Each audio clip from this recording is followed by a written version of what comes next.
transportador também poderá agir em regresso contra o próprio motorista. Mas é evidente que haverá necessidade de investigação da culpa, porque o risco da atividade não se aplica a ele, aplica-se apenas ao empresário. Passo a analisar agora a excludente de responsabilidade, caso fortuito ou de força maior.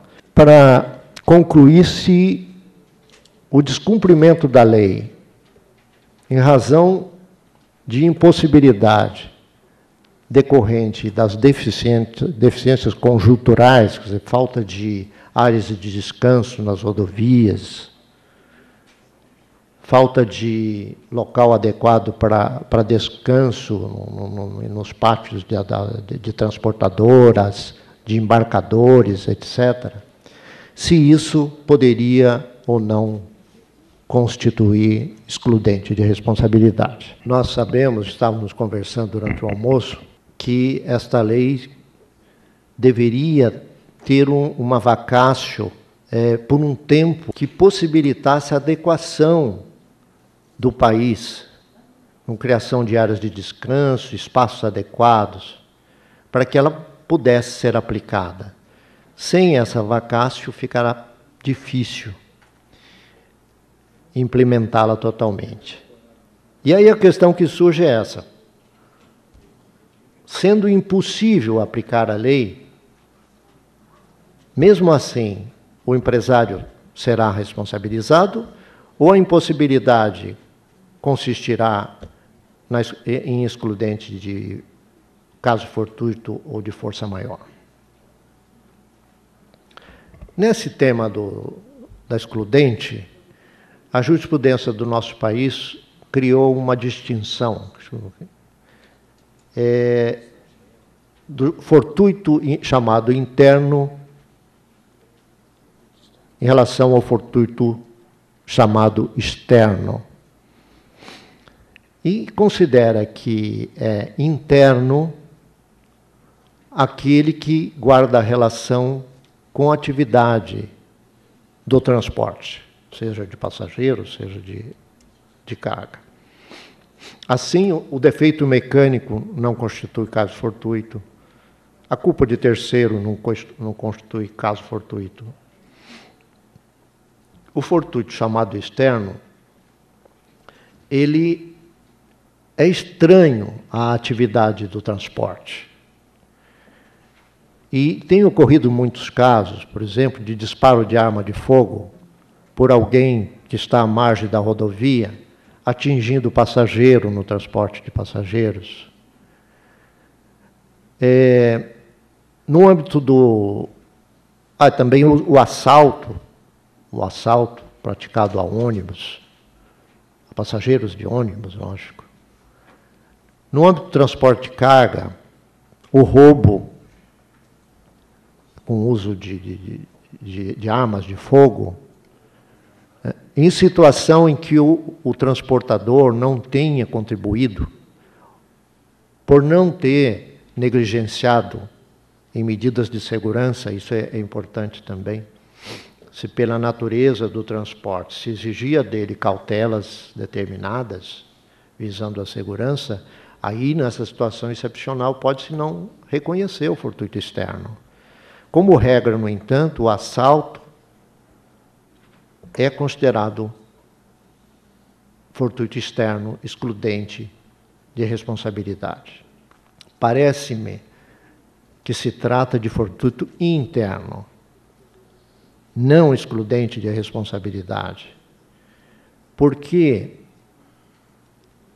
as dificuldades no cumprimento da lei dizem respeito ao próprio transporte, à própria atividade do transporte, e que cabe ao empresário a tomada de medidas tendentes a minimizar as consequências da lei, ou então a se ajustar para que ela venha a ser cumprida. Será difícil para o juiz, ao analisar uma questão dessa, entender que se trata de fortuito externo. São dificuldades da própria atividade. Está certo que foram criadas pela lei, mas não cabe deixar quem sofreu o dano ao desamparo, por ele não ter podido cumprir a lei. Nesse tema de responsabilidade civil, é sempre importante também ponderar os direitos. O direito daquele que causou o dano, às vezes involuntariamente, com o direito daquele que sofreu os danos. E o terceiro que sofreu os danos não poderia ser prejudicado em virtude das dificuldades. Aí sim, importa analisar o descumprimento da lei. É importante também para o efeito de regresso do transportador a quem for imputada a responsabilidade em relação ao outro agente ligado ao transporte que teria permitido ou dado ordem ao motorista para iniciar a viagem sem ter antes descansado. Não é relevante a análise da lei, como eu já mencionei, no caso de danos a terceiros.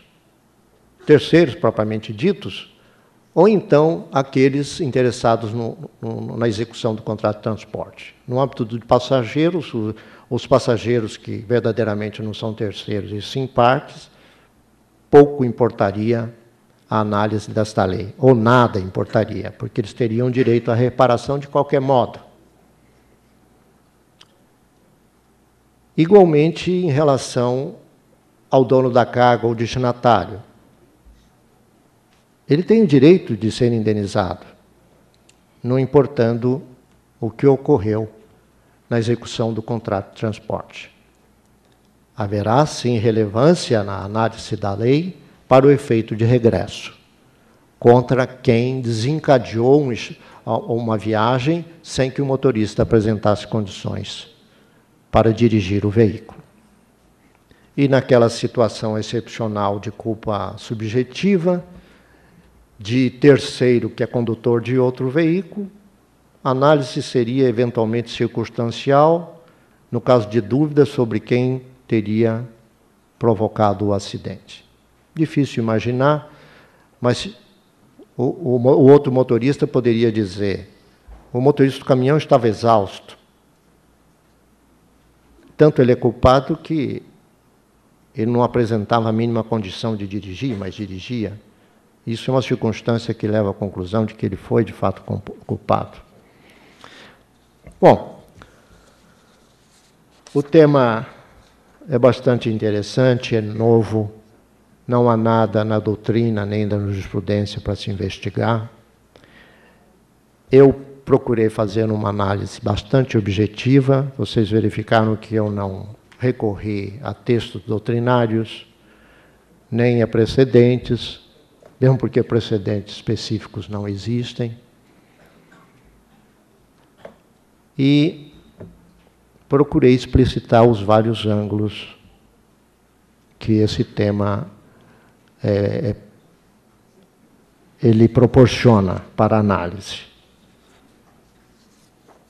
E era isso que eu queria dizer a vocês. Estou aqui aberto para debatermos.